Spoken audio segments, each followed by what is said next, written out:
Hey guys, welcome to my unboxing video of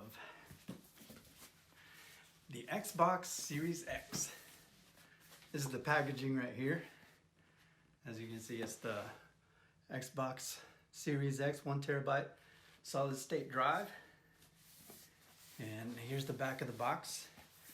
I don't know why they have Master Chief on here. Just getting our hopes up for Halo Infinite, I guess. It's not coming out this year. But nevertheless, pretty cool box art. And then inside of the box, got all this technical stuff. 4K 120 FPS, 8K HDR, 1TB SSD, variable refresh rate, 4K Blu-ray. Let's open it up.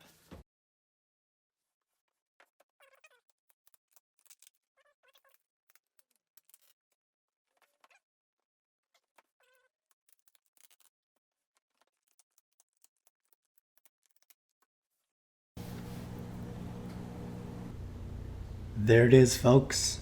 Xbox Series X. Console itself is pretty heavy. I guess the reason it's so heavy is it's got all that technology built into it. And in here we got the quick start guide. Shows you how to set up everything quickly. And here we have the high-speed HDMI cable.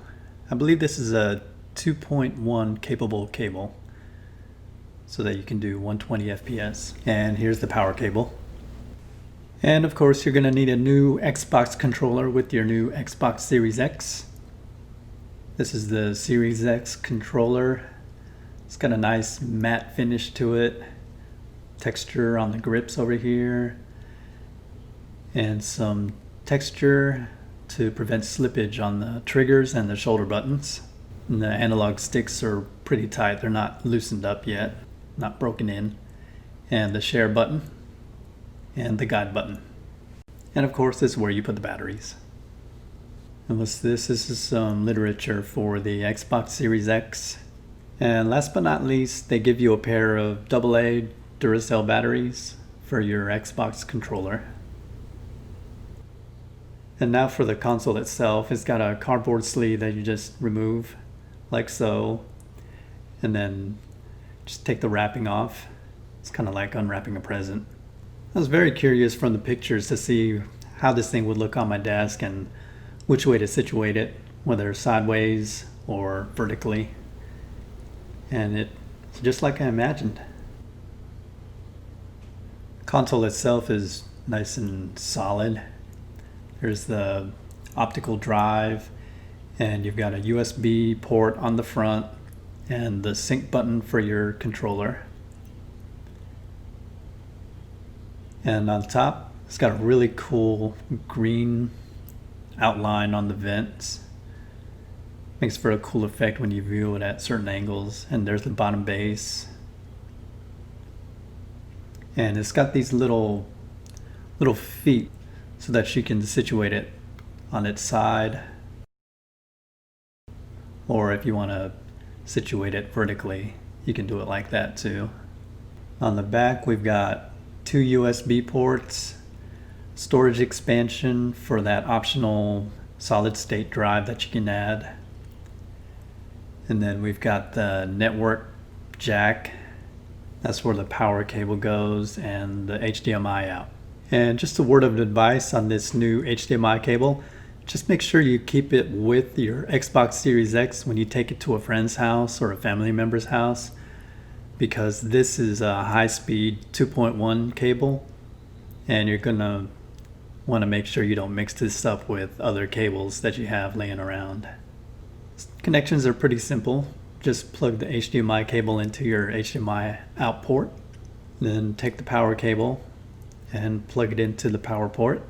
And you're going to want to plug the HDMI cable to your monitor and the power cable to power, of course. And after you power it on, the first screen you're going to get is an option to download the app in order to be able to type in passwords or anything. It makes it a lot easier, but I'm going to skip that part. And I'm going to select English for my language, and I'm from the United States.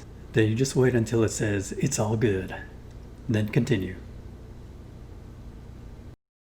And you just wait a while, let the console update. And then the next step is to just hold the guide button down on your controller in order to sync it up with the Xbox. And then of course your controller needs to get an update too. After you've completed updating, you get to sign in with your Microsoft account. And after you sign into your Microsoft account, just hit next and wait for a little bit. And I usually just say no thanks. I don't want to share my data. And next, and apply settings. You get the option to link your controller or use instant sign-in.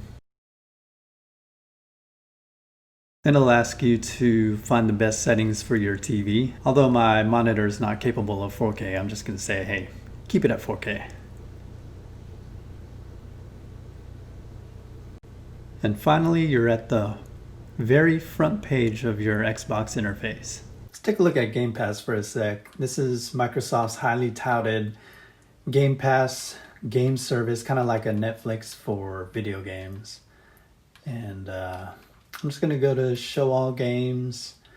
Recently EA Play was added to Game Pass. So you can play all the EA games like Madden and UFC. The ones that actually take advantage or are enhanced for the Xbox Series X are the ones that say X and S.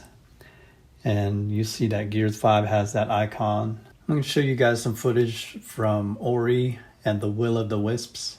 This game is really cool. It takes advantage of 120 frames per second. And my monitor is a 144 hertz monitor. So it's actually utilizing 120 frames. And hopefully you can see that on YouTube, the smoothness of it, but I know YouTube is only 60 frames per second, so it might not look as smooth as what I'm seeing in person. This game is beautiful. All right, let's check out the quick resume feature on the Xbox Series X.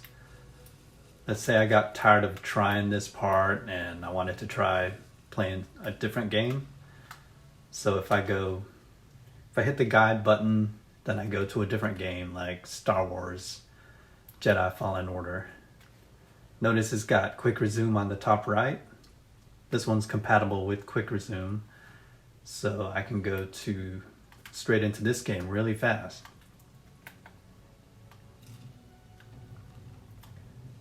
And then say I wanted to go straight back to where I was in Ori and the Will of the Wisps. This one's a quick resume game as well. Game is paused and look how quickly I get back into the game. It's pretty amazing. Thanks for watching my Xbox Series X unboxing video. If you're new to the channel, please like and subscribe and click the bell icon to get notifications when I come out with new content. I'm going to be making another video with the settings for my LG monitor, and also I'm going to have some footage of Gears of War, Halo 5, and some other games that take advantage of this new console.